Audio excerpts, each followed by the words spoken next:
Frankie to Manchester United, Frankie to Manchester United, Frankie to Manchester United, Frankie to Manchester United. पिछले 15-20 दिन से चल क्या रहा है? Frankie to Manchester United. लेकिन भाई आप सबके चहीते और जिनको मैं मतलब लोग ये कहते हैं कि जिनको मैं पसंद नहीं करता, कल उन्होंने ट्वीट डाला है कि फ्रैंकी डियोंग के लिए यूनाइटेड ने ऑफिशियल बिड प्लेस की थी 60 मिलियन प्लस 10 मिलियन एडॉन्स, जो कि पहली बिड रिजेक्ट कर दिया बार्सिलोना ने, क्योंकि बार्सिलोना 80 मिलियन का ओवरऑल एवेल्यूएशन चाहती है कम से कम, और अब फ्रंट फीस वो थोड़ी और ज्यादा चाहते हैं। और न्यूज ये भी आई थी, बाकी रिपोर्टर्स ये न्यू यू नो इंफॉर्मेशन देने की कोशिश कर रहे थे कि फ्रैंकी डियोंग की ओवरऑल वैल्यूएशन 100 मिलियन की चाहती है बार्सिलोना। अब देखो, बहुत सारे बारसा फैंस इस बात पे गुस्सा कर रहे हैं कि यूनाइटेड ऐसे कैसे कर सकती है, ये तो बेइज्जती है फ्रैंकी डियोंग की, ऐसा है वैसा है। क्योंकि आपने पॉल पॉगबा के लिए 100 मिलियन ज्यादा पे किए, आपने मैग्वायर के लिए 85 मिलियन पे किए। भाई आप अगर ये एग्जाम में फेल हो रहे हो, तो आप वापस से वही जाके गलती करोगे क्या अगले एग्जाम में भी?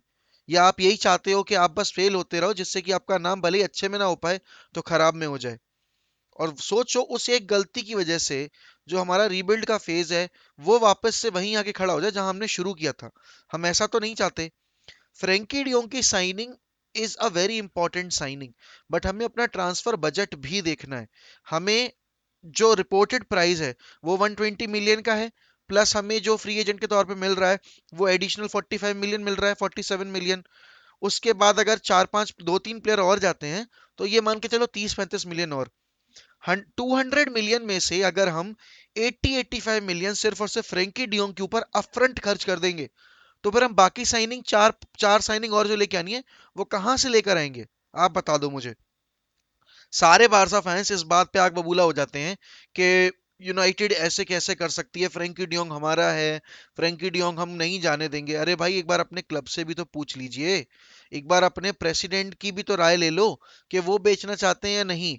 ऐसा तो नहीं है कि किसी ने मना किया हो कि फ्रैंकी डियोंग रुकना नहीं चाहता। फ्रैंकी डियोंग रुकना चाहता है, जावी रोकना चाहता था, लेकिन अब उन्होंने भी सिचुएशन एक्सेप्ट कर ली है कि एक प्लेयर के ऑब्सेशन के चलते अगर हमें पूरी टीम बैलेंस करनी नहीं आ पाई, तो फिर हम क्या करेंगे? क्या वो प्लेयर हमें लॉन्ग टर्म स्टेबिलिटी देगा? और क्या वो प्लेयर हमें हर एक एरिया में इंप्रूव कर देगा? नहीं।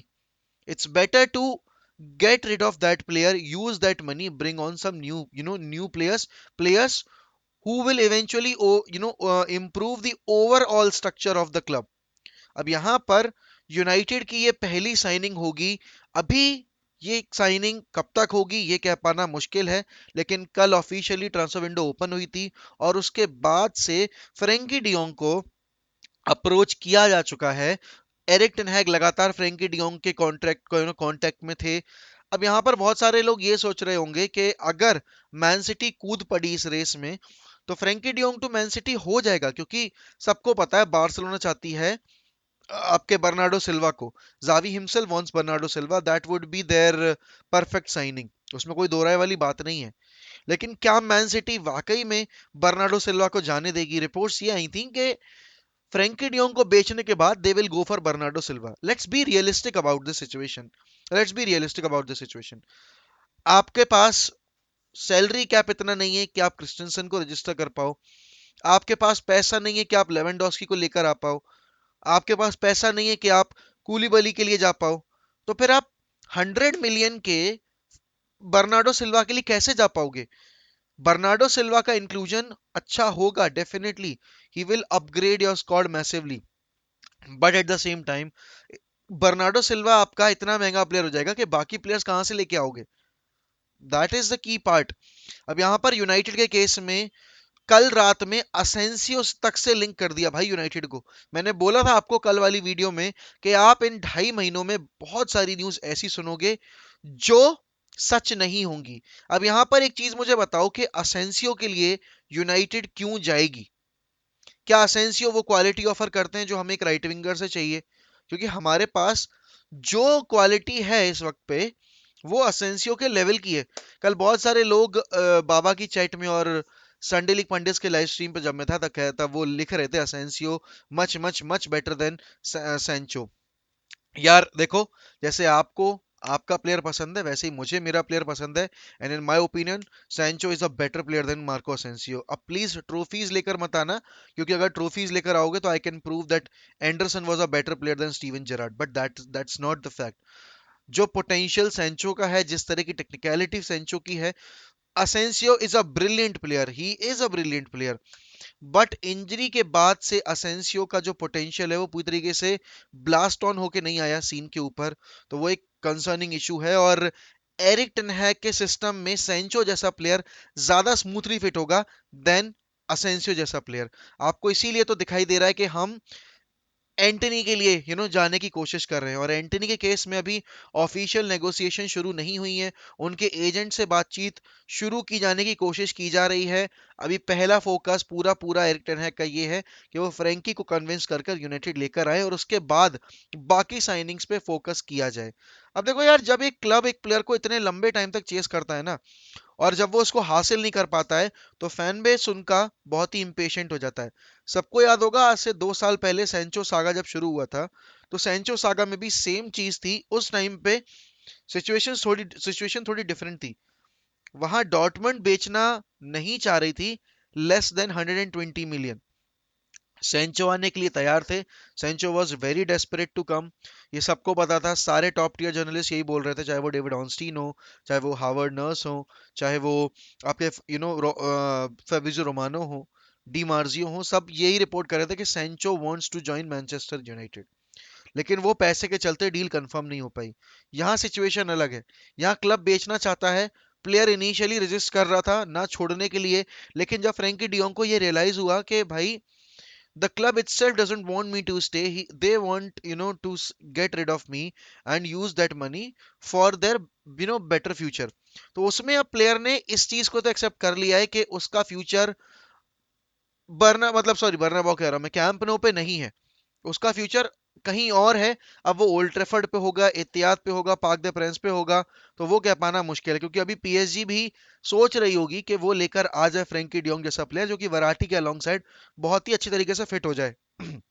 सबको पता है कि गुंडोगन माइट लीव, ठीक है ना, तो सिटी को भी, और फर्नांडिनो जा चुके हैं, तो सिटी की भी पहली प्रायोरिटी फ्रैंकी डियोंग तो नहीं है। उनकी पहली प्रायोरिटी है कैल्विन फिलिप्स की, क्योंकि कैल्विन फिलिप्स डायरेक्ट रिप्लेसमेंट हो गए आपके फर्नांडिनो के।